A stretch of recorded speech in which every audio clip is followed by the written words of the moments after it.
আমাদেরকে সবচেয়ে ভালোবাসেন আমাদের রব আল্লাহ। সত্যিকারের ভালোবাসার ডেফিনেশনটা হচ্ছে যে আপনি নিঃস্বার্থভাবে কাউকে ভালোবাসেন।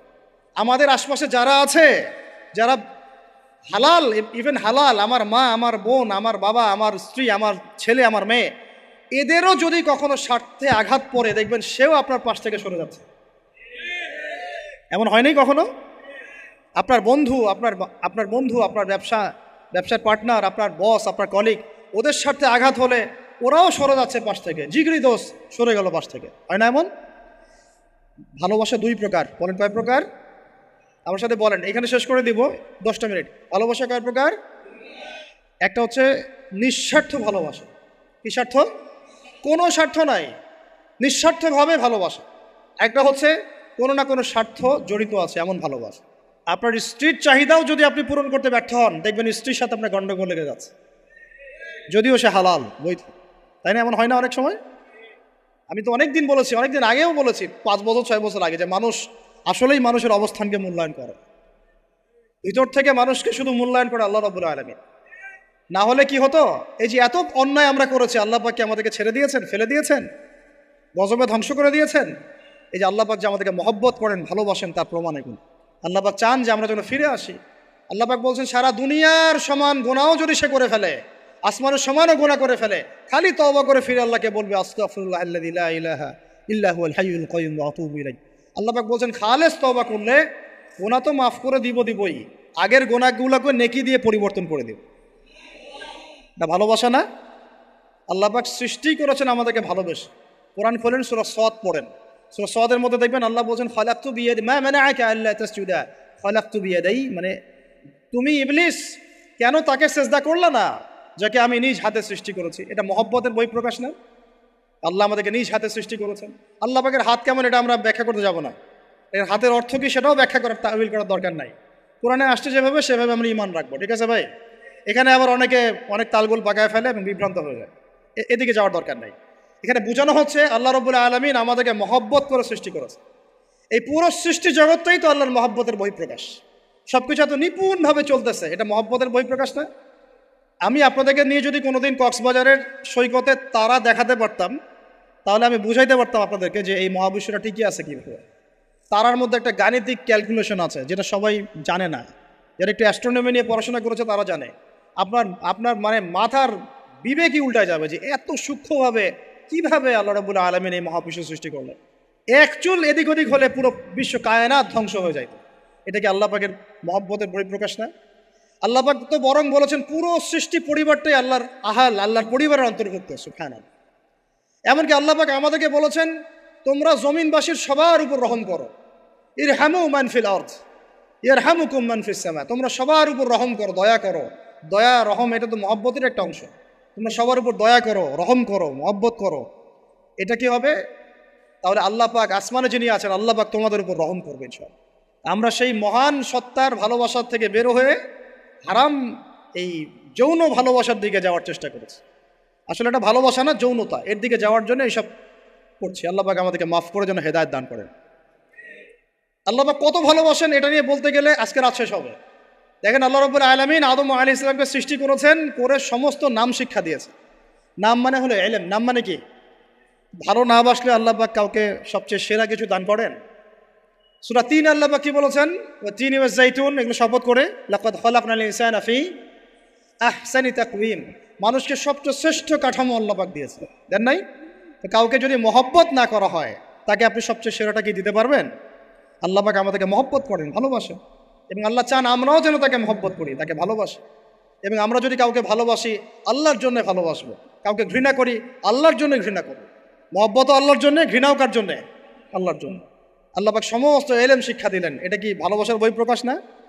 নূহ আলাইহিস সালামের কওম দীর্ঘদিন আল্লাহর কথা শোনে না, আল্লাহ পাক সবর করলেন, ধৈর্য ধরলেন, গজব দিলেন না, শেষ পর্যায়ে গিয়ে আযাব দিয়েছেন। এই যে আল্লাহ পাক সুযোগ দেন, সময় দেন, এটাকে আল্লাহ পাকের ভালোবাসা, দয়া না? এরকম প্রত্যেকটা কওমের ক্ষেত্রে হয়েছে। আমি তো ফিল করলাম এই ভালোবাসা নিয়ে ঘাটাঘাটি করতে গিয়ে যে আসলে আল্লাহ পাক যে আমাদেরকে সবচেয়ে বেশি মহব্বত করেন, তার সবচেয়ে বড় নিদর্শন কি জানেন? আমাদের কাছে আল্লাহ রাব্বুল আলামিন আল কোরআনের মতো কিতাব নাজিল করেছেন, আর আমাদেরকে আল্লাহ পাক নবী মুহাম্মদ সাল্লাল্লাহু আলাইহি ওয়াসাল্লামের উম্মত বানাইছেন। আল্লাহ পাক যে নবী মুহাম্মদ সাল্লাল্লাহু আলাইহি ওয়াসাল্লামকে এই দুনিয়াতে পাঠিয়েছেন না, এটাই সবচেয়ে বড় মহব্বত, সবচেয়ে বড় রহমত। কারণ তার সুন্নতে এমন কিছু নাই যেটা আপনি খুঁজে পাবেন না। আর তিনি আমাদেরকে যে মহব্বত করতেন, মুহাম্মদ সাল্লাল্লাহু আলাইহি ওয়াসাল্লাম আমাদেরকে যে মহব্বত করতেন, তিনি আমাদেরকে বলতেন যে আমরা তার ভাই। আমরা তার কি ভাই? মানে কি মায়ের পেটের ভাই? এটা বোঝানো হয় নাই। একটা হাদিসে তিনি বলেছেন আমি তো পিতৃতুল্য। তার মানে কি সত্যি সত্যি বাবা সন্তানের সম্পর্ক? রুহানি পিতা। তিনি কি ইমাম নন? তিনি ইমাম, তিনি নেতা, তিনি আমাদের শিক্ষক, তিনি নবী। তো তিনি আমাদেরকে যে মহব্বত করতেন, তিনি একদিন বলছিলেন নবী সাহাবীদের সামনে, কাশ আমি যদি আমার ভাইদেরকে দেখতে পেতাম। সাহাবীরা বলছেন, ইয়া রাসূলুল্লাহ, আমরা কি আপনার ভাই না? তখন নবীজি বলছেন, না, তোমরা আমার সাহাবী। আমার ভাই তারা যারা আমাকে না দেখেই আমার প্রতি ঈমান নিয়ে আসবে। প্রত্যেক নবীকে আল্লাহ পাক একটা দোয়া করার চান্স দিয়েছে। কয়টা ভাই? এমন একটা দোয়া যেটা করলে আল্লাহ পাক কবুল করবেনই করবেন। করলে আল্লাহ পাক কি করবেন? অবশ্যই কবুল করবেন। নবী সাল্লাল্লাহু আলাইহি ওয়াসাল্লাম বলছেন যে সমস্ত নবী এই দোয়াটা পৃথিবীতে করে ফেলেছে। আমি এই দোয়াটাকে মুলতবি রেখেছি যে কাল কিয়ামতের মাঠে আমি আমার উম্মতের জন্য সুপারিশ করবো ইনশাআল্লাহ।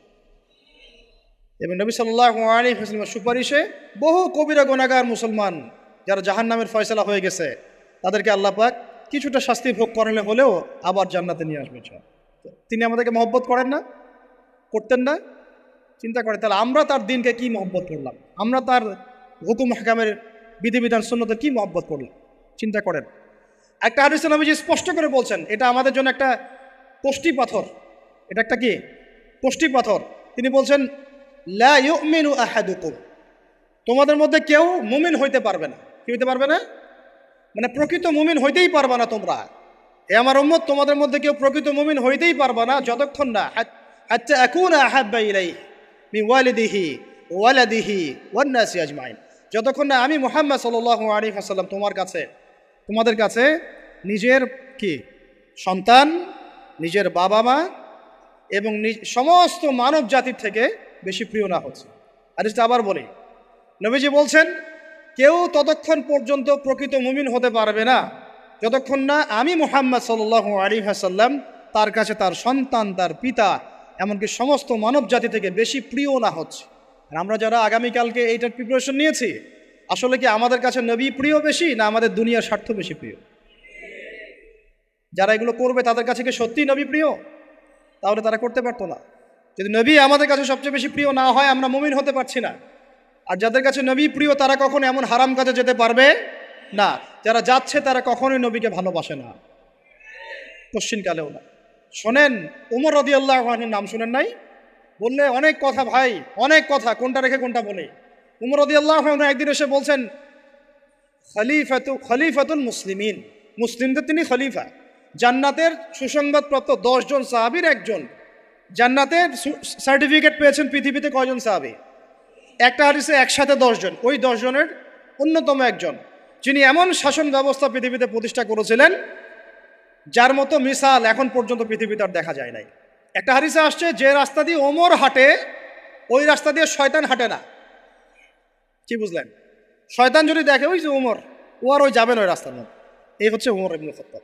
আমার পরে কোনো নবী নাই। নবীজি বলছেন আমার পরে কোনো নবী নাই, লা নবিয়্যা বা'দি, আমার পরে কোনো নবী নাই। যদি হতো তাহলে ওমর হতো, যদি হতো তাহলে ওমর হতো। অন্য একটা হাদিসে আসছে আমার পরে কোনো নবী নাই, তবে তুমি আমার, এটা অন্য সাহাবী সম্পর্কে, আলী ইবনে আবি তালিব সম্পর্কে, তুমি আমার জীবনে তেমন মূসার জীবনে হারুন ছিল যেমন।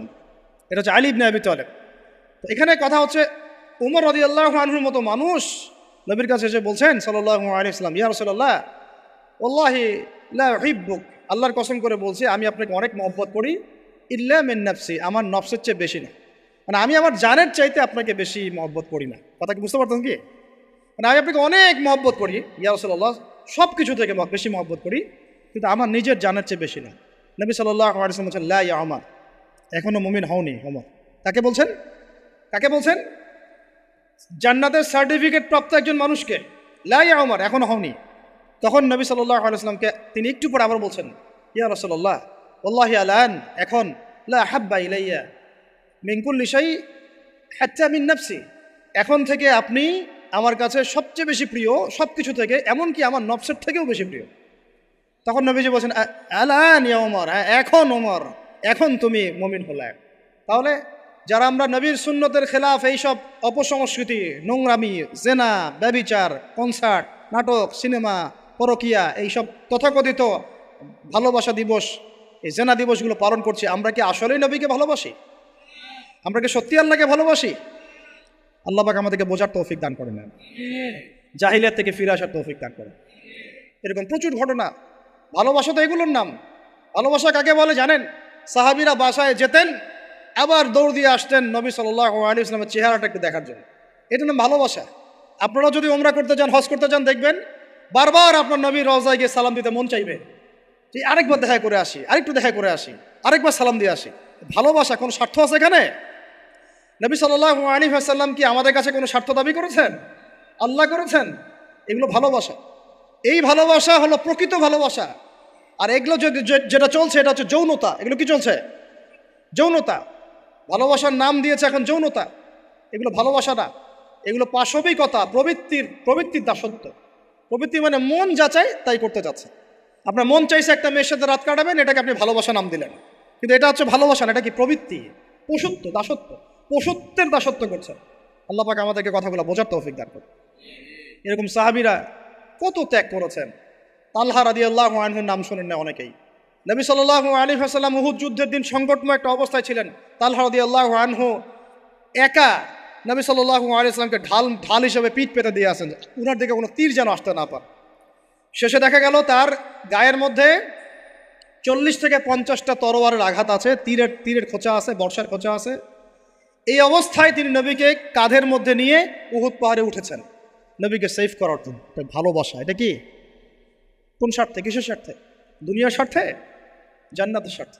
একজন সাহাবী বাড়ি নির্মাণ করেছেন, তো নবী সাল্লাল্লাহু আলাইহি ওয়াসাল্লাম দেখে একটু খালি মানে হয় না, তুমি কে, কার বাড়ি এটা? বললেন আচ্ছা অমুক সাহাবীর বাড়ি। নবীজি একটু ভ্রু কুঞ্চিত করলেন, পছন্দ করলেন না, কিছু মুখে বলেন নাই, মুখে কিছু বলেন নাই, খালি একটু অসন্তুষ্ট হয়েছেন, এক্সপ্রেশন দেখতে বোঝা যাচ্ছে। তখন ওই সাহাবীকে জানানো হলো, তোমার বাসার সামন দিয়ে তো আল্লাহ নবী সেদিন হেঁটে গেলেন, তারপরে আমার বাসা দেখে, তোমার বাসা দেখে আল্লাহ নবী সাল্লাল্লাহু আলাইহি ওয়াসাল্লাম একটু অসন্তুষ্টি প্রকাশ করেছিলেন, মুখে কিছু বলেন নাই, এক্সপ্রেশন ছিল একটু অসন্তুষ্টিমূলক। 3 দিনের মধ্যে সেই বাড়ি ভেঙে গুড়িয়ে দিয়েছে।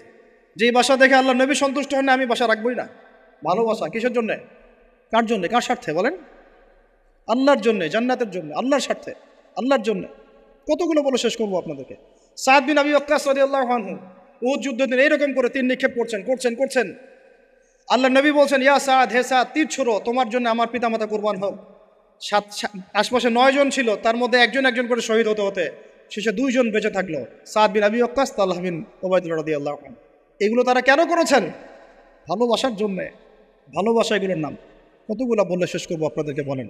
নবী সাল্লাল্লাহু আলাইহি ওয়াসাল্লামের কাছে একজন সাহাবী আসেন ইসলাম কবুল করতে এসে হাতের মধ্যে কিছু বালা, আংটি থাকে না, এগুলো ছিল, এগুলো খুলে ফেলে দিয়েছেন নবী সাল্লাল্লাহু আলাইহি ওয়াসাল্লাম, খুলে ফেলে দিয়েছেন। তো একটা খুব দামি সোনার আংটি ছিল, ফেলে দেওয়ার পরে অনেকে বলছে, তুমি তো এখন মুসলিম হয়েছো, ইসলাম কবুল করেছো, তো আচ্ছা ঠিক আছে, ওইটা না হয় নবীজি পড়তে নিষেধ করেছেন, তুমি ওইটা নিয়ে বিক্রি করে দাও, বিক্রি করে না হয় ওই টাকা দিয়ে অন্য কিছু করো। তুমি বলছেন, কখনো না, আমার হাত থেকে আল্লাহ নবী খুলে একটা জিনিস ফেলে দিয়েছেন, আমি সেটা আবার নিতে যাবো? কিসের জন্য এগুলা? এটা ভালোবাসা, মুহাব্বত। আল্লাহ পাক এটাই কোরআনে বলছেন, কুল, হে নবী আপনি বলে দিন, ইন কুনতুম তুহিব্বুন আল্লাহ, তোমরা যদি আল্লাহকে মহব্বত করেই থাকো, আল্লাহকে সত্যিকার অর্থে ভালোবেসেই থাকো, ভালোবাসার দাবি করেই থাকো, ফাত্তাবিউনি, তাহলে নবীর আনুগত্য করো, ইউহিব্বুকুমুল্লাহ, তখন আল্লাহ তোমাদেরকে ভালোবাসবে, ওয়া ইয়াগফির লাকুম যুনুবাকুম, তোমাদের সব গুনাহ আল্লাহ মাফ করে দিবেন, আল্লাহু গফুরুর রহিম। এই হলো ভালোবাসা। ভালোবাসা মানে কি?